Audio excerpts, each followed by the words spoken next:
Hello guys, for today's video, time check in Saudi Arabia is 1:34 ng hapon. Ayan po guys, update po sa ating mama ngayon.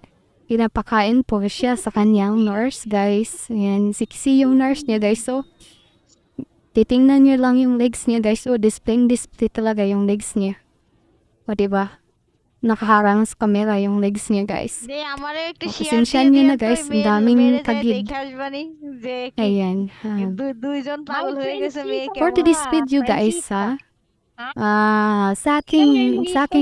aming mama ngayon guys, update, ganun pa din siya. Pero guys, thanks God pa rin na binigyan pa din siya ng lakas sa araw-araw.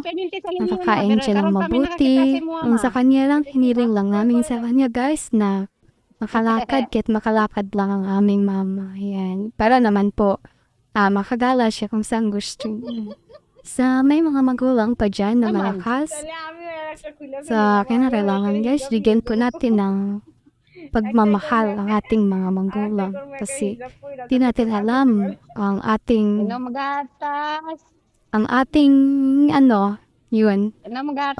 katawan ng ating mga magulang. Bigla lang magkasakit gaya sa amin o biglaan lang talaga siyang na-stroke guys. Talagang stroke niya guys, bagsak na bagsak talaga siya guys. Hindi na siya marunong maglakad. Tapos yung isang paa niya guys, hindi na ma-straight. Pero thanks God pa rin kami kasi nakikita pa din namin ang aming mama sa araw-araw. Masaya pa din kami. Makain siya ng maayos.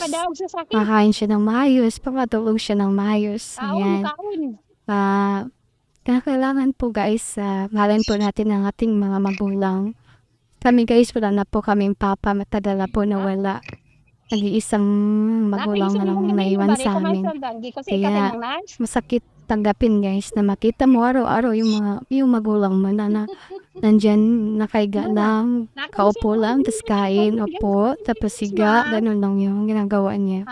About sa history ng aming mama guys, sobrang bait talaga, wala kaming masabi. Kahit sa sobrang hirap namin dati guys, hindi talaga niya kami iniwanan. Ayan. Kaya sana po tayo mga anak, wag po tayo magsawa, sumusuporta ng ating magulang. Pakita natin niya sa kanya na kung gaano tayo kamahal dati, ganun din natin siya kamahal. Ayan. Kaya sa ating mga anak na nandun sa malayo, support lang tayo sa ating magulang guys kasi hindi natin alam ang panahon. Ayan guys, yan po update sa aming mga guys. Ayan, mahalin po natin ating magulang.